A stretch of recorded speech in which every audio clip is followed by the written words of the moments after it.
Hey, Rick Seaveys here. Welcome to Season 3 of the Outdoor Biz Podcast, recorded at the Surf City Studios in Costa Mesa, California.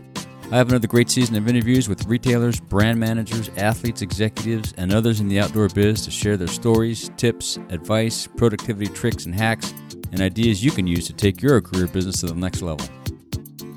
Today's podcast is brought to you by Creative Live.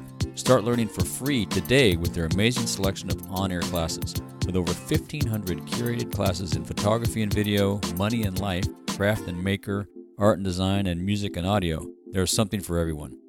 I've watched many of their on-air broadcasts for free, or buy a class and own the content for life.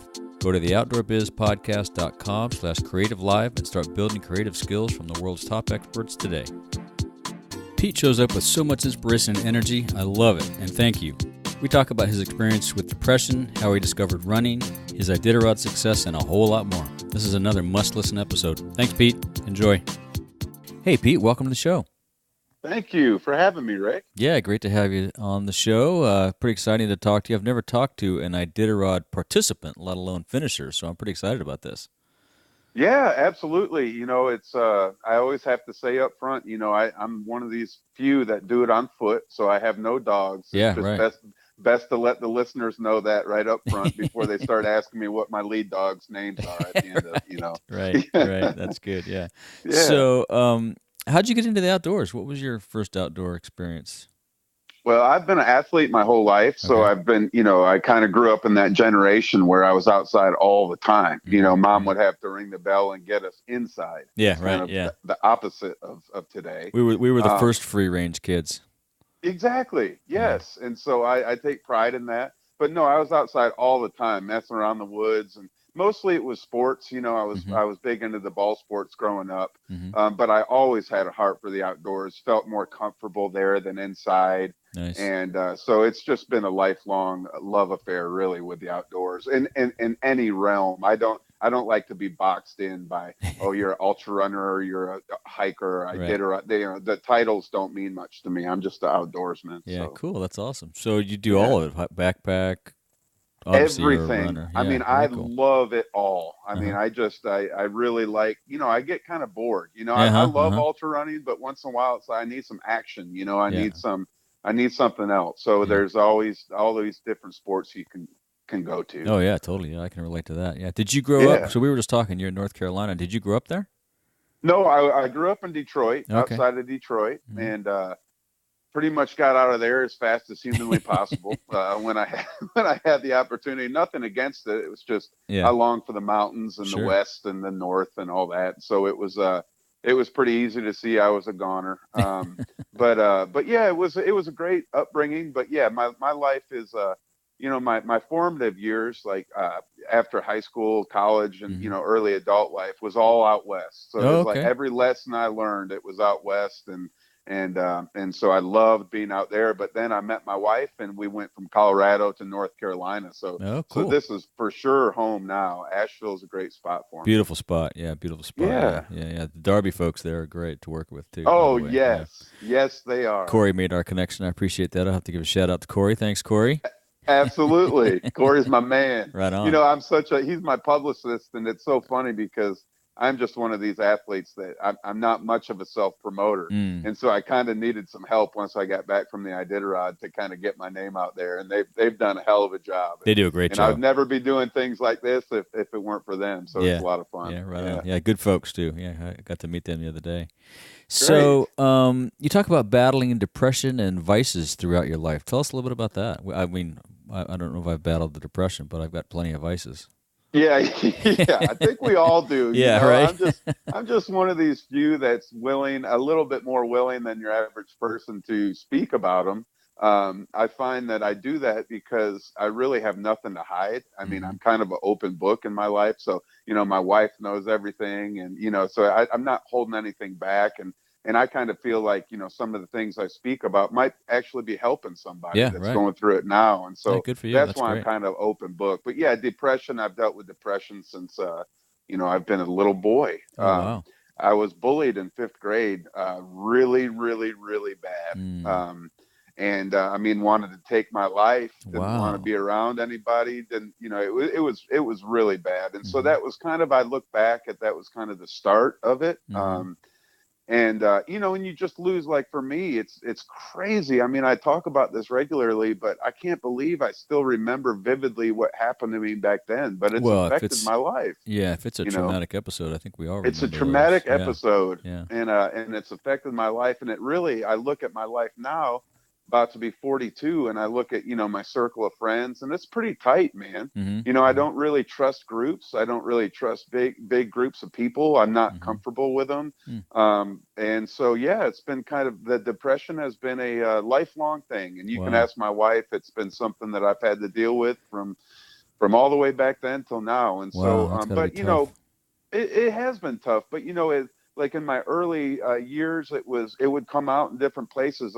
My dad was a bad alcoholic, a great person, but a nasty alcoholic, and ended up losing his life with that.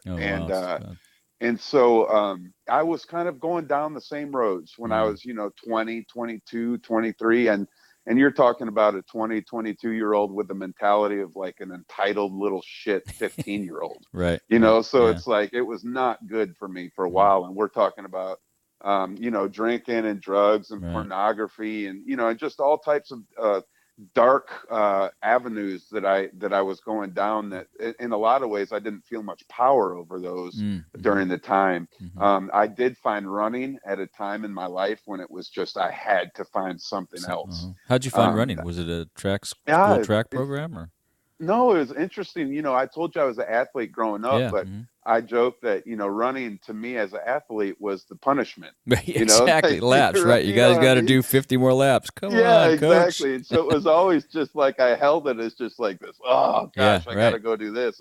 And it was, I would have never thought in a million years I would become someone that, I'm going to go run, just jog today, you know, and it was just always so boring in my opinion, you know, and, but then I told you about, I lost my mom before I lost my dad. So I lost my mom to breast cancer in 2000. And so I was 24 at that time. So I was a mess. And That's a lot to deal with. Yeah. Oh, that was the kicker for me. Yeah. And then to deal with my old man passing away a few years later, it took me a long time to find who I was. I think running, when I started running was, honestly, I wanted to raise money for cancer research in my mom's name. Sure. Like I held her hand when she passed away. And not long before that, I had told her that I would do something in my lifetime to raise money in her honor for cancer research. Awesome. Now, after she died, I was a wreck for a long time. It wasn't like I just changed my life and started doing things for others. It was, I had to go darker and deeper before I found the light. And so once I found my wife and things were kind of turning around in my life, she was a big part of that. I decided that I wanted to raise this money for cancer research. And I was looking around thinking, what's the best way to do that? And at the time, it was like, I was seeing all these people running marathons and raising this unbelievable money. So I was like, that's what I'll do. Oh, wow. You know, and it ended up being a 50-state project. You know, I ran 50 marathons in 50 states and raised $62,000 Good for you. Cancer That's research great, while doing that. Awesome. Yeah, so it was awesome. But that was the genesis. I was using running to raise money for cancer. And then slowly but surely, I became a runner through that, you know. And so you just kind of took to running, or did it take a while, or how did you? You know, I did a homemade. I used to be around this group of people back home in Michigan where I grew up, and I would go home and visit. And there's this group of guys that would always talk about their triathlons and their marathons and their times that they've had. And I would just be sitting there like, you know, I'm like, man, what are you talking about? Yeah, like what is this foreign language, first of all? But then looking at these guys and in my heart thinking, gosh, if these guys can do it, then hell, I can do this. You know? So I kind of had that vegging in my body for a long time. And then one day, the story goes that my grandma and sister were visiting here in Asheville. We dropped them off at the airport, and then as we were leaving the airport, I turned to my wife and I said, I'm going to run a marathon today. Wow. And so it was a homemade marathon. I was 230 pounds. Wow. I wore Nikes and cargo shorts and fleece vests. And, I mean, just had no idea what running was, right. but knew that I wanted to try it because I thought I could do it because I'm stubborn, as they come.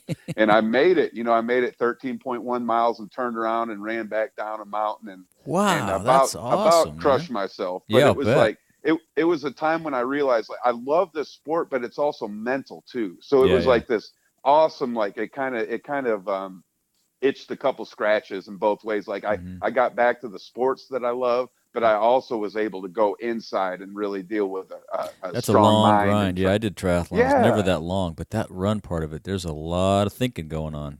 Absolutely. And that's what I adore. Obviously, I've gone much, much further from the marathon. Sure. And so I've had many, many, many months worth of time to be inside myself. So I would say I know myself pretty darn well at this point. That's impressive, man. That's good for you. Yeah. So, and how'd you discover the Iditarod?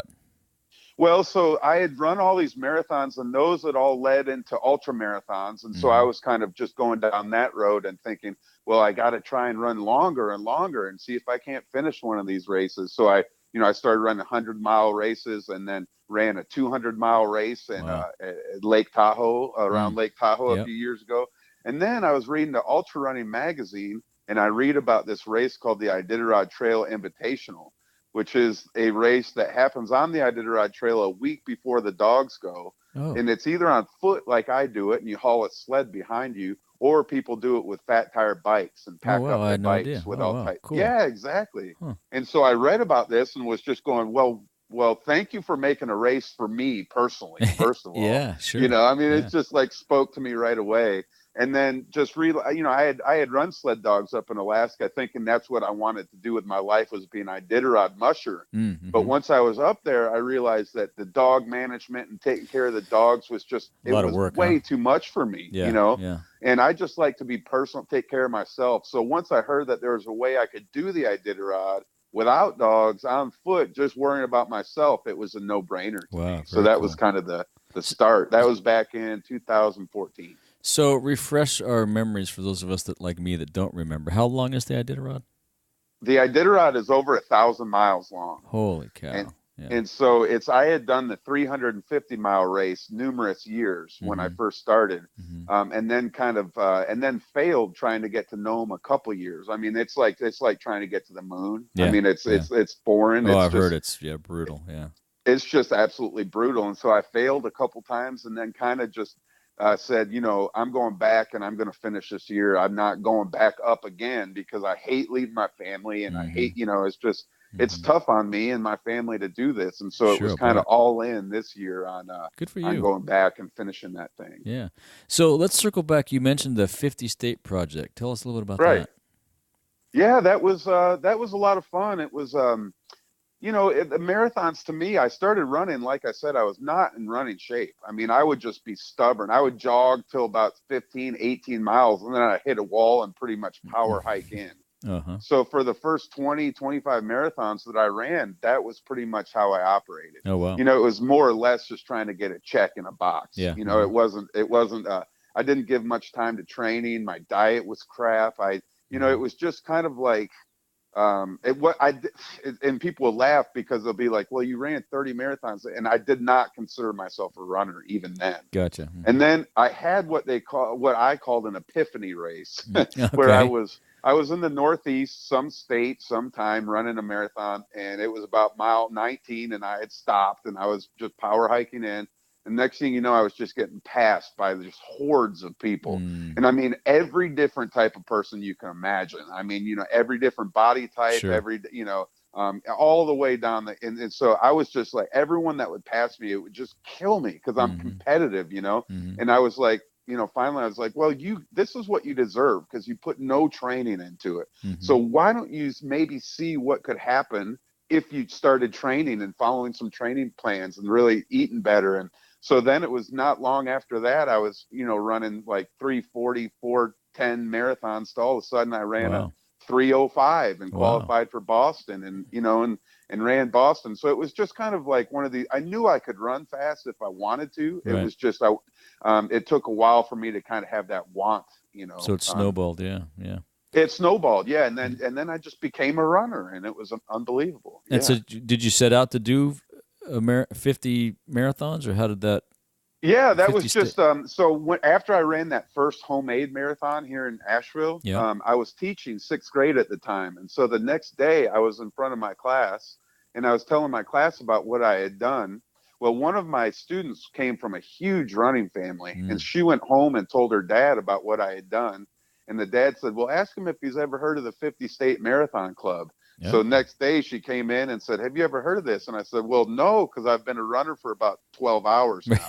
So I've not heard about this club. Right. But I said, I'll look into it tonight. And so when I looked into it, it was just a lot of things coming together. Like, yes, this is exactly, like I could do one marathon and raise money and feel good like I did something. Yeah. But as much as I love my mom and as much as she meant to me, that would be dissing her. It was like I needed to pick something that had some teeth, that was going to be hard to get through. But with that said, by the end of that project, I was really, really bored with marathons. I mean, I finished every single one I started, and I just started longing for something that was more difficult. And I didn't really get off on, like the time, like, oh, I'm going to try and work for 4 months and get 3 minutes faster. It didn't seem like it would do anything for me. Like it didn't matter much to me, So that's what kind of got me into these ultra races towards the end of the 50 State project. And so you're in Asheville, North Carolina. How do you train for the Iditarod down there where there's not much snow?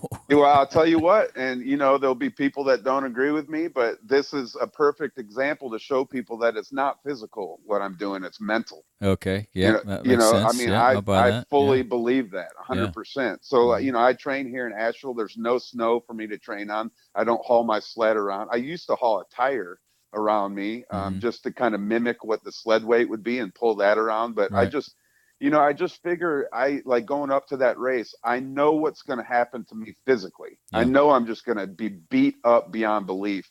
But the mental aspect of it is when you got to, if you can get your mind wrapped around knowing that you're going to be put into situations where you're going to want to quit, your mind's telling you to quit, everyone around you is telling you to quit. But like, if you kind of make your mind set that you're not before you go up there, and then all of a sudden you're in these situations, something deep down inside is like, I know that you're wanting to do this, but you have to finish this. Keep pushing. So it's all mental. Like people are like, well, it's 90% physical and 10% mental. I totally disagree.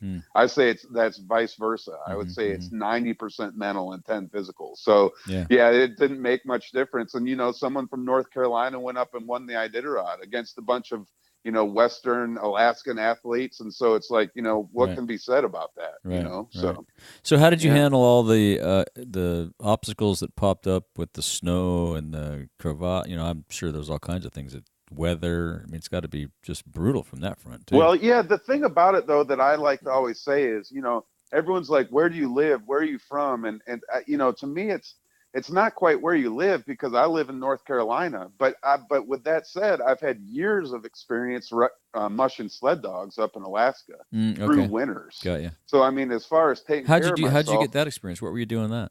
Well, when I was in 5th grade and reading Balto books and Jack London stories, the Iditarod spoke to me from when I was about 10 years old. Okay. And so my whole dream in life, really, as an adult, was to use an opportunity to become a musher, to become a dog musher. Yeah, you mentioned that before, and so I started working for the Seaveys, who have won, Mitch and Dallas Seavey, and it's funny, right as we speak, Tyrell Seavey is visiting us in Asheville right now. Oh, so cool. he's in my house right now. Nice. Him and his family, but they're dear friends of mine. And so I worked for the Seaveys, and that was before they had won the Iditarod, either of them.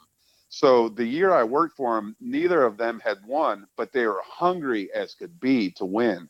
And so I worked for them and learned everything you could possibly learn about how to take care of yourself in Alaska in the winter. Yeah. And so for me, it was like, I live in North Carolina, but I have the skill set to take care of myself from tons of experience in the wilderness in Alaska. So it's not where I am. It's what I got inside me. Sure. What skills. So, that makes sense. And so when you won it, what was that race like? Was it was the weather rough? What was the hardest part? It was rough this year. I won the race, and I did. I'll tell you a couple things that will let you know how hard it was for me. First, the previous 4 years on the Iditarod Trail, I had probably been in snowshoes for 5 miles out of all those miles. Oh, right. This year, I probably did 800 out of 1,000 miles in snowshoes. Totally. So that they had the biggest snow year in Alaska in the last 30 years this year. Cow. So. You talk about, adding a lot of difficulty to post-holing and snowshoes and all that. Right. And then secondly, I was 205 pounds when I started, and I was 169 pounds when I finished. Jeez. So I lost close to 40 pounds on the trail by pushing as hard as I did with sleep deprivation and, not eating enough, dehydrated. I got some sickness. I got giardia on the trail, waterborne illness. So I was sick as a dog, and just really, I was just a spirit walking down the trail. I felt like my body was pretty much done. I was just strong enough to get to the finish. So it was, winning the Iditarod was great, but that was never my goal heading up there. From my previous years, it was the finishing was the most important thing to me, getting to Nome. Yeah. And then so it just so happened that, circumstances came that I ended up winning. I was able to persevere and get there first. But I never, I don't feel much like pride in that. I mean, it's great. And trust me, I'm proud of it. And it's something no one can ever take away from me. Wasn't the goal. But when people ask about it, it's not like the first thing I say is, oh, I won. And, it's about the people I met and the experience I had. And the moments that I will never be able to explain to people or show pictures of. Those are the moments that I care about. I can imagine, right? Well, just participating in the thing is a huge accomplishment. I mean, it's great. And when I did it my first year, I got last place. And I was looking around at all these athletes around me, thinking they were something I wasn't. And it took me a while to realize, no, damn it, Pete, you can do this just like them or better. And just kind of have the faith in yourself and quit trying to hold them up to something. I don't know whether it's a personality trait or maybe that's how I feel better about myself is kind of self, deprecation or something. But it's I kind of quit that. Yeah, a lot of us. There's this. There's a good. I think the photographer guy, Chase Jarvis, says, "Get off the compare-a-slagger." We always compare ourselves to things, and it's that's good to see what that guy's doing, but go do what you're going to do, right? Make your mark in life, and that's what you've done. So that's impressive. Absolutely, good for you. Absolutely. And just so you know, when I started this Iditarod, the way I used to try and do it is I used to read other people's race reports. I used to read other people's gear lists, and then I try and mimic those. And I found very quickly that, if you're not used to gear in the backcountry in Alaska, it's not going to work. So you got to use, even if it's a little heavier, you have to use the gear you're comfortable with. What works so for I you, ended up doing my own thing, and being comfortable with that. So you're spot on with that. Yeah. Good for you. So who were you'd have some mentors along the way that helped you, Yeah, I would say Dave Johnston. He's an Alaskan legend. He's been running this 350-mile race a little bit longer than I have, and he's been winning it each year. He's kind of one of these freak athletes that lives up in Alaska, but he's from North Carolina. So when I was coming from North Carolina to Alaska for my first trip, I reached out to Dave thinking he probably won't even write back to me. He's probably just so cool that not but 5 minutes later, he's writing back. And we're very quickly realizing that we're going to get along really, really well. And to this date, I call him one of my best friends, and Great. So, he's been a huge help to me. And then Tim Hewitt is another friend of mine. Now, Tim is like Elvis Presley of our sport. He has gone to Nome on foot 9 times. Holy cow. Wow. And also has the course record in under 20 days. Wow. Getting to Nome. And he's 60-something years old, lawyer from Pennsylvania. And you could walk by him on the street 50 times out of 50 and not know you're walking by an Alaskan legend. Jeez, and so holy cow. those guys were like heroes to me. And at this point, I don't consider them heroes because I don't consider anyone a hero in my life. Mm-hmm. I mean, I don't hold anyone on a pedestal and think that they're so great because I know how we all are. Yeah. Like you said, like what we all have under the rug or whatever. Yeah, under the hood. We all get it done. Yeah. It's just a matter of finding the motivation to get it done. We can all get it done. Exactly. Yeah. Spot on. So, I consider them dear friends and I consider what they've done outstanding, but they're not heroes to me or anything. They just happen to be really tough Alaskan athletes that have been, pretty much just an open book to me help me, that's so awesome. That's been pretty awesome. That's great. So you mentioned earlier you were raising money for cancer in your mom's honor. Do you still work with any nonprofits?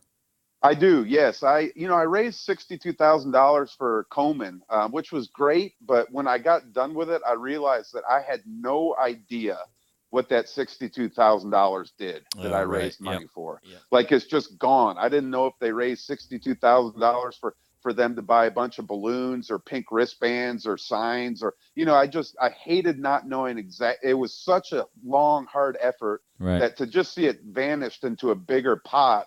It wasn't what I wanted to do. So at that point, I made a decision that I was going to fundraise for local Asheville Hope Chest, which is a local nonprofit, which is just, like where the rubber meets the road. They're literally helping people that can't afford gas to get to cancer treatments or, new wigs or, just things that are very practical that people struggle with. And so I found them. And now I'm fundraising for them. And it's on and off. It's not like I get tired asking people for money all the time, so I kind of, go up and down. And once in a while I'll do it. And once in a while I'll say, no, I don't. This is a person like last year going up to the Iditarod.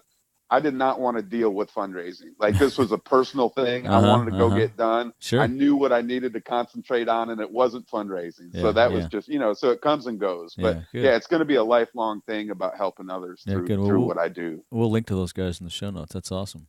Yeah, that'd be great. So what other outdoor activities do you do? Do you get into kayaking and all that and the great activities you have around Asheville? You guys have? I've not got into kayaking. I'm more of the canoe guy, or stand-up paddle. But yeah, I like rock climbing and mountaineering and ice climbing and biking and anything. Honestly, it's like I'm a pretty decent athlete, so things kind of come easily to me when I go try new sports. And that's the thing. I look back on my life and it's like if I would have concentrated on one sport, no doubt in my mind I would have been playing professionally and that would have been my life. Mm-hmm. But I made a decision long ago that I kind of wanted to become a Renaissance man, Cool. I wanted to be able to do 50 things well, and hang with a bunch of people doing that.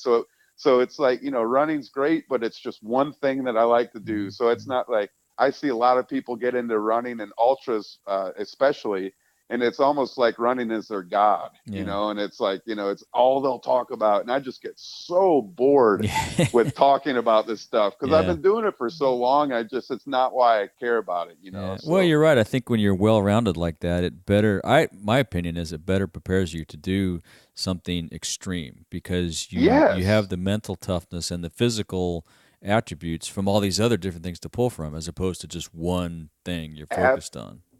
And it's beautiful because like getting all those skills, like in my wild 20s and early 30s, I had no idea that I was learning all those to put together so I could go run the Iditarod. Right. But running the Iditarod, it was like I used all these skills that have nothing to do with it's like survival skills. Yeah, right, I'll bet. And winter skills and things that you don't necessarily read in a magazine. So it's like, it's beautiful to look back on my life and see that, oh my goodness, like even I didn't realize what I was doing and didn't think it all come together like this. And I'm telling you, I pinch myself daily. Someone's like, you're the Iditarod champ. I'm like, oh my gosh, would you say that again, please? Awesome. It's just amazing. Right. It's just freaking amazing to me. That's very cool. So do you have any suggestions or advice for folks either wanting to take on an endeavor like this or battle the depression and stuff you went through? What do you tell people when they say, hey, what? Well, depression, I love helping people to say, get your ass outside. Oh, nice. Yeah. I mean, depression for me, and like I said, I've dealt with it forever. And I mean, sometimes it gets so bad where like, I'll get my wife and kids off to school and then I'll go back to bed. I mean, and it's a beautiful day outside. Yeah.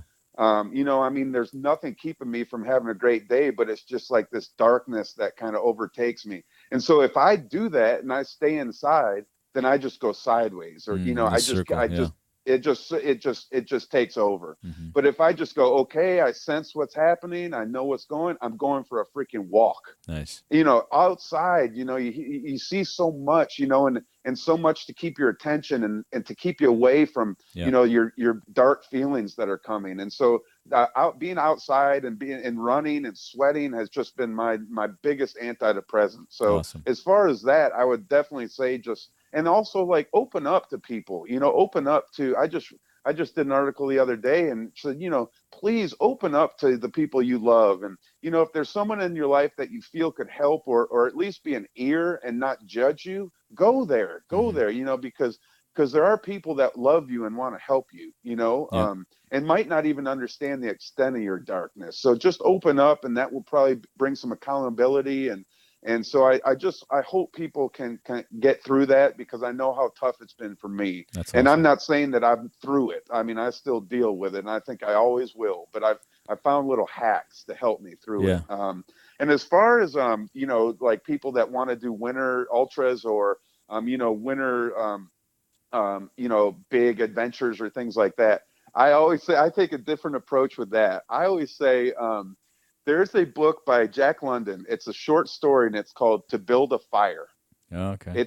It's about it, like if you listen to a book on tape or YouTube, it's about 10-15 minute story. Okay. So it's not super long, but more or less it's about a native boy who makes every bad mistake you can make in the Arctic, and he ends up dying. Wow. And so it's like, people ask, how do you do it? And I go, here, watch this, and now you'll know not what not to do, and that might be the best thing for you to do. So that is like, I always point people in the direction of that book, because that book shows how fast things can unravel when it's -30 out, when it's -40 out, and you're dehydrated. So that cool. book we'll link to that too. It's just please do. It's awesome. Just a beautiful book. Yeah, cool. And so I always ask everybody about any daily routines they have. I'm sure you get outside every day. What's your day look like? Start off with a big cup of coffee and then you get going, or how's it work? I'm a chai drinker. Okay, so I'm like 1% that's not, that's not coffee oriented. So I have a taste for chai. So chai is my drink. I try and do something outside. Lately, I have a lot of hobbies. I'm a 4 handicap golfer too. Oh, wow. I golf a lot. We'll have to get on the course. I'm not a 4, but I like to play.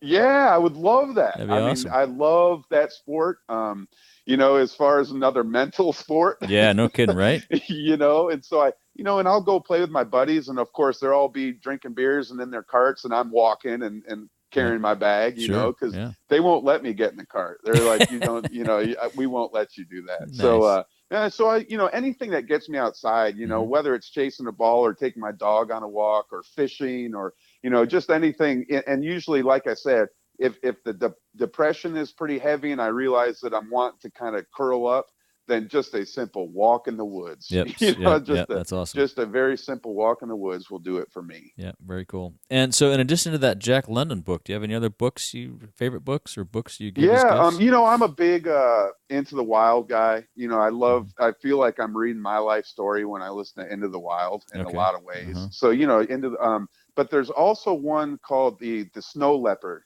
by Peter Matheson. Great book, which is I listen to that on the Iditarod Trail every single year on books on tape. Good idea. And then the only other one that I love is Endurance by Shackleton, of course. Great book, yeah. Oh, the best. My favorite book. Yeah, I agree.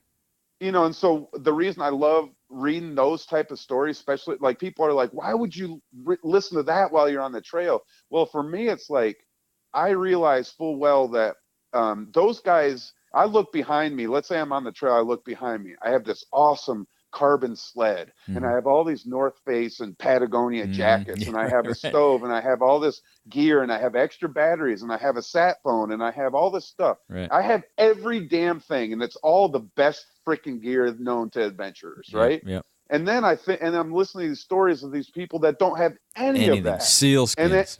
And they've done, and they're eating dogs and they're using seal skins and they're still making it. Yeah. So it helps me to realize, like, don't think of yourself like you're doing some awesome thing. And you are in certain ways, but like, have an ear to the people that have done way wilder things, way longer things before you, and realize that you can get through this because you got the right gear and you got the right mentality. So those books are, but I have lists of, I mean, you should see my dang library, my personal library. It's just unbelievable. But I would say those three really jump out, and probably ones that I listen to every year on the trail too. So. I'll link to those. I think Endurance might be the most recommended book on the show. I think that a lot of people have recommended that, and it's good. It's a no-brainer. Well, and it's in so many facets, because not only is it a testament to endurance and perseverance, but they all followed that guy, right? So it's a testament to leadership and teamwork and how to be a good follower, not necessarily a leader. It's amazing. Yes. Yeah, it's a good book. Exactly. And I mean, and every time I listen to it, it's like the first, I find new things, you know, I find little new things that help me. And so, those books are, and I tell you what, and I tell people this regularly, I feel like I have turned my life into one of those books. Like, you know, I've read so many from all the way back to 5th grade, all the way till now. It's like, there's no difference between my life and some of the books I've read. So it's like, again, pinch myself moment, like, you know, just never give up. Awesome. Damn it, you know? Yeah, we'll link to those. That's awesome. So here's an interesting question for you, though. How about your favorite piece of outdoor gear under $100? I'm a big headlamps guy. Okay. You know, I love those things. You know, it's like I'm sponsored by Phoenix Headlamps, and they're, you know, those are like I don't know if you've used those, but they're, I don't know them, you know, I love like Petzl and Black Diamond, and they make some good products. But I find that, you know, when you're in Alaska and it's -40, like things that you buy at REI don't work real well. You know, it's very specialized gear that works when it's that cold.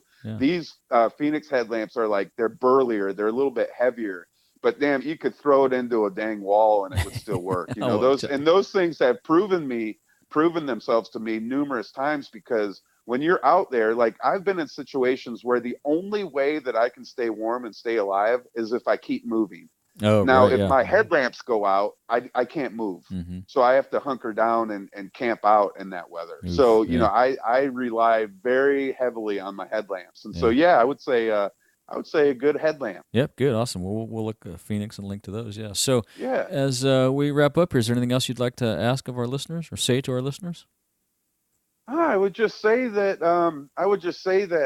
hopefully you've picked something up from this conversation. I've really enjoyed it, but I just want, absolutely. I just want the listeners to know that, I got caught up into and you brought it up. That's why it's on my mind right now.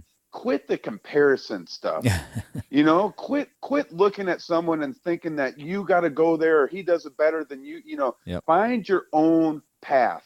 And I think, you'll know at the end of a race or at the end of an adventure if you gave it everything you gave, you know? And so it's like I've had races where I've done really well, but I knew I didn't give it all I had. And so I don't leave the race feeling great about myself. You know, like I'm on a personal path and it has nothing to do with anyone around me. So I would highly recommend people just kind of getting back to what they love and why they started getting into these sports and things, you know, because these are the only sports that make me feel like a kid.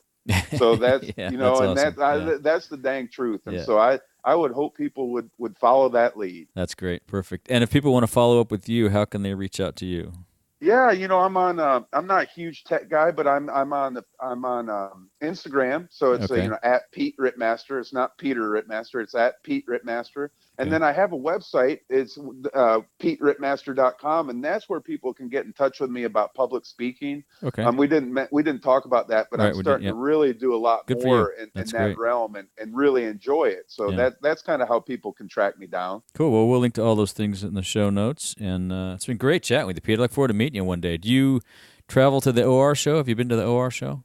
I have, that's out in Colorado, right? Colorado now, yeah. Mm-hmm, yep. Yeah, I'm heading out to, I own a ranch outside of Telluride, so I'm heading to Telluride next week. Oh, and cool. My brother lives in Boulder, so I'm back and forth between Colorado often. Yeah.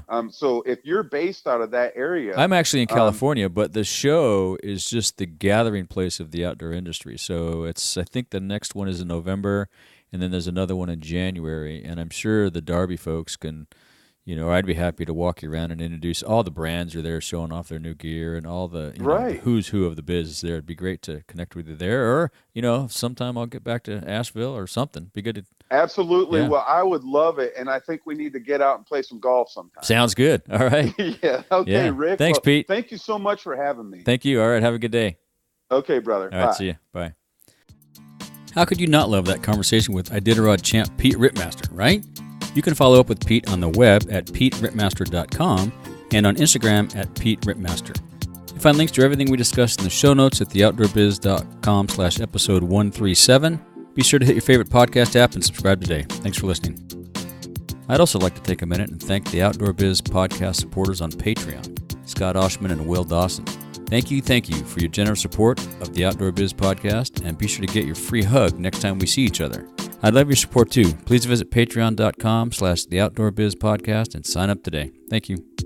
Hey guys, so you may or may not know that podcasts are a lot like public radio. Public radio gets almost 80% of its funding from private supporters.